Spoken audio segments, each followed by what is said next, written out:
आज की टॉपिक बहुत ही डिफरेंट है। बहुत सारे लोगों के मन में एक चीज़ जो सवाल एक कॉमनली नज़र आती है कि क्या सेल्फ लव की वजह से प्रेगनेंसी कंसीव होने में कोई प्रॉब्लम तो नहीं है। तो यहाँ मैं आपको क्लियर कट एक चीज़ बताना चाहूँगी कि सेल्फ लव दो तरह से होता है। आप अपनी केयर करते हैं, आप अपनी स्किन की केयर करते हैं, हेयर की केयर करते हैं, आप अपनी रिस्पेक्ट करते हैं, वो भी एक सेल्फ लव होता है। लेकिन कुछ जो सेल्फ लव होते हैं वो उनका सेक्सुअल एस्पेक्ट भी होता है। मतलब आप समझ पा रहे हैं कि मैं किन तरह की बातों के ऊपर बात करने वाली हूँ, जिसके वजह से कहीं आपकी प्रेगनेंसी में कोई असर तो नहीं पड़ेगा। खास करके अगर मेल की बात की जाए तो मेल के मन में एक ज़रूर ये सवाल होता है कि बार बार फ्रीक्वेंटली जब हम अगर सेल्फ लव करते हैं तो उसकी वजह से कहीं हमारे जो सेल्स हैं उनकी क्वालिटी कमज़ोर तो नहीं हो जाएगी, क्या उसकी वजह से प्रेगनेंसी कंसीव करने में कहीं कोई दिक्कतें तो नहीं आएंगी। क्योंकि अगर फीमेल की बात की जाए तो फीमेल बॉडी में बहुत ज़्यादा फ़र्क इस बात का नहीं पड़ता है। अगर वो सेल्फ लव करती हैं तब भी उनकी प्रेगनेंसी में फ़र्क नहीं पड़ता है, लेकिन कुछ हद तक उनकी प्रेगनेंसी में फ़र्क पड़ सकता है। सबके बारे में आज इस वीडियो में डिस्कशन क्या है। वीडियो काफ़ी इन्फॉर्मेटिव है, प्लीज़ शुरू से लेकर लास्ट तक ज़रूर देखिएगा। नमस्कार दोस्तों, मेरा नाम हर्षिता वर्मा है और आपका मेरे चैनल ट्विंस माय वर्ल्ड पे बहुत बहुत स्वागत है। बेसिकली होता क्या है कि जब हम इस तरह की बातें सोचते हैं, और ये सोचना बिल्कुल नॉर्मल है क्योंकि हम लोग बिल्कुल एक ही तरह से चीज़ें नहीं सोच सकते हैं, बहुत सारी अदर चीज़ें भी हमारे दिमाग में चलती हैं। लेकिन अगर मेल जो इस तरह की बातें सोचते हैं तो उनके लिए सिर्फ और सिर्फ मैं एक जवाब देना चाहती हूँ कि आपके बॉडी में प्रतिदिन 50 लाख से भी ज़्यादा जो सेल्स हैं वो मैच्योर होने लगते हैं, और धीरे धीरे करके मतलब हर एक दिन वो बन रहे हैं, लेकिन हर एक दिन वो मैच्योर भी हो रहे हैं क्योंकि इनकी जो मैच्योरिटी पीरियड होती है वो 3 महीने होती है। तो एवरी 3 महीने वो फिर से मैच्योर हो जाते हैं, यानी कि जो आज जो सेल प्रोड्यूस हुआ है उसकी मैच्योरिटी 3 महीने के बाद वो परफेक्ट हो जाते हैं। इतना उनके अंदर क्षमता होती है जितना कि वो प्रेगनेंसी को कंसीव करा सके, यानी कि किसी एग को फर्टिलाइज करने की क्षमता उनमें होती है। लेकिन जब ये एवरी डे प्रोड्यूस हो रहे हैं 50 लाख 1 करोड़ इस तरह से, अगर जो वैल्यू जो हर दिन प्रोड्यूस हो रही है तो हर दिन वो मैच्योर भी हो रहे हैं। तो जब ये मैच्योर होते हैं हर दिन, तो अगर आप इसको समटाइम्स अगर आप सेल्फ लव से आप इसको डिस्कार्ड भी कर देते हैं तो आपकी प्रेगनेंसी में ज़्यादा कोई फ़र्क नहीं पड़ता है।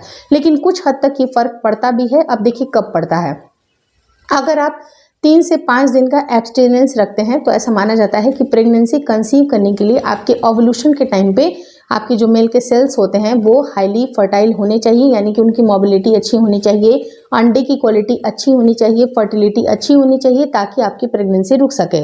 लेकिन 3 से 5 दिन के एब्सटेनेंस के बाद आपको ऐसा लगता है कि 10 दिन या 12 दिन या 1 महीने तक अगर हम किसी भी सेक्सुअल एक्टिविटीज़ में पार्टिसिपेट नहीं करेंगे, आप पूरी तरह से एब्सटेनेंस को बरकरार रखिएगा तो जाके आपकी हेल्दी प्रेगनेंसी होगी। तो ये सोच पाना एक बहुत बड़ी मिथ है, क्योंकि कुछ टाइम के बाद यानी कि 3 से 5 दिन के बाद जो आपके सेल्स हैं अगर वो स्टोर होते हैं तो स्टोरेज होने के बाद वो धीरे धीरे करके मरने लगते हैं, वो खुद ब खुद डेड हो जाते हैं। अगर वो रिलीज हो जाते हैं तो भी वो डेड होंगे, अगर रिलीज नहीं होंगे तो भी वो डेड हो जाएंगे, यानी कि कुछ समय के बाद वो अपने आप खराब होना शुरू करते हैं। अब जैसे कि उनकी मॉर्फोलॉजी की अगर बात की जाए तो उनकी मॉर्फोलॉजी कमज़ोर होती है, वो उनकी क्वालिटी कमज़ोर होती है, उनके डीएनए भी खराब होते हैं। हालांकि काउंट में वृद्धि आती है क्योंकि 2005 में एक स्टडी की गई थी, उसमें उन्होंने बताया था कि आप एब्सटेनेंस के बाद जब अगर आप अपनी काउंट को चेक कराते हैं तो काउंट में डेफिनेटली इम्प्रूवमेंट होती है, लेकिन जो डीएनए होती है आपके सेल्स की वो कमज़ोर होने लगती है, वो प्रेगनेंसी के लिए उतनी ज़्यादा परफेक्ट नहीं होती है। तो चाहे आप 3 से 5 दिन से ज़्यादा अगर एब्सटेनेंस रख रहे हैं तब भी आपके जो सेल्स हैं उनकी क्वालिटी उतनी अच्छी नहीं होगी जितनी प्रेगनेंसी के लिए ज़रूरी है। तो आप इसको डिस्कार्ड करें या तो फिर आप इसको स्टोर करें, वो उनका बर्बादी ऐसे भी होना है, वो डेड हो जाएंगे, उससे आपको बहुत ज़्यादा फर्क नहीं पड़ेगा। लेकिन आपकी प्रेगनेंसी के लिए सबसे ज़्यादा ज़रूरी है कि महिला अपने फर्टाइल डेज में जो उनकी फर्टिलिटी होती है ओवुलेशन के टाइम पे जो मेल के सेल्स हैं वो एब्सटेनेंस में हो 3 से 5 दिन तक। अगर आप एब्सटेनेंस रखते हैं उसके बाद आप नेचुरली ट्राई करते हैं तो आपके कंसीव होने के चांसेस बनते हैं। चाहे आप आईवीआई करा रहे हैं आईवीएफ करा रहे हैं, चाहे आप आईयूआई करा रहे हैं, या फिर नेचुरली कंसीव करने के लिए ट्राई कर रहे हैं, या फिर आप अपने सेल्स को फ्रीज कराना चाहते हैं, तो 3 से 5 दिन का एब्सटेनेंस रखना आपके लिए बेहतर ऑप्शन हो सकता है। लेकिन जो लोग बार बार इन सारे इंडल्ज होते हैं पार्टिसिपेशन में, उनके हेल्थ इश्यूज काफ़ी ज़्यादा होते हैं। हालांकि इसके बहुत सारे बेनिफिट्स भी हैं, लेकिन फ्रीक्वेंटली या फिर किसी चीज़ की भी अधिकता अगर आप करते हैं तो वो अल्टीमेटली आपको नुकसानदायक हो सकता है। कहा जाता है ना, अति सर्वत्र वर्जते, यानी कि किसी भी चीज़ की अगर आप अति करते हैं तो उसका कहीं ना कहीं नुकसान होता है। तो आप किसी भी चीज़ का अति ना करें। अगर वंस इन अ वाइल या कभी भी अगर आपके साथ ये सारी चीज़ें हो रही हैं तो आप इसको नॉर्मल कंसीडर कर सकते हैं, इसके बेनिफिट्स भी होते हैं। लेकिन कंसीव करने के लिए अगर आप ट्राई कर रहे हैं तो आपको सिर्फ और सिर्फ उस टाइम पे जब महिला की ओव्यूलेशन चल रही है उस टाइम पे आपको एब्स्टिनेंस रखने की आवश्यकता होती है। दूसरा फैक्टर आता है महिलाओं के साथ कि महिलाएं अगर सेल्फ लव करती हैं, सेक्सुअल अगर उनका पार्टिसिपेशन रहता है तो क्या दिक्कतें आ सकती हैं। तो दिक्कतें कुछ भी नहीं आती है। इनफैक्ट इसके बेनिफिट्स महिलाएं भी फेस करती हैं, उनको भी ऐसा लगता है कि हाँ बेनिफिट्स है, बहुत सारे बेनिफिट्स हो सकते हैं। लेकिन इसके कुछ डिसएडवांटेजेस भी हैं। डिसएडवांटेजेस क्या होती है कि अगर मान लीजिए कि आपका कंसीव हो गया है, 1 महीने के अंदर अंदर ही आपका डेट है या फिर जो आपका डेट आने वाला है उसके 2 से 4 दिन पहले अगर आपने सेल्फ लव किया या इस तरह से चीज़ों में अगर आप इंडल्ज होते हैं तो उस टाइम पे होता क्या है कि आपकी यूट्रस में कॉन्ट्रैक्शन होता है।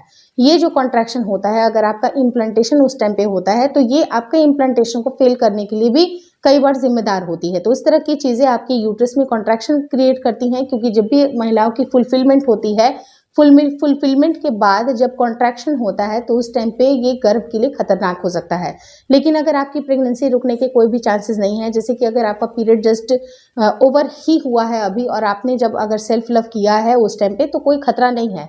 लेकिन अगर आप एक्सपेक्ट कर रही हैं कि इस महीने में भी शायद आपकी प्रेगनेंसी रुक सकती है और at the time of implantation अगर 20वें दिन के बाद से अगर आप इस तरह के पार्टिसिपेशन करती हैं और यूट्रस में कॉन्ट्रैक्शन होता है तो आपके इम्प्लांटेशन फेल होने के चांसेस बनते हैं। तो इन बातों का आपको बेसिकली ध्यान जरूर रखना चाहिए। और जिनको हाई रिस्क प्रेगनेंसी है, जिनकी प्रेगनेंसी काफ़ी मुश्किलों से अगर रुकी है, कोई बहुत सारी इलाज कराने के बाद या आईवीएफ कराने के बाद, आईयूआई कराने के बाद अगर रुकी है, तो महिलाओं को भी इस तरह की एक्टिविटीज से दूर रहना चाहिए, क्योंकि कई बार क्या होता है कि कॉन्ट्रैक्शन आपकी इम्प्लांटेशन को सपोर्ट नहीं करती है। तो इन बातों का ध्यान रखें।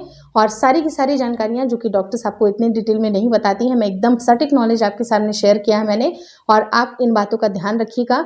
आपकी प्रेगनेंसी जल्दी रुकेगी, इसी कामना के साथ, इसी विश्वास के साथ आज की वीडियो एंड करती हूँ। Thank you so much for watching twins my world.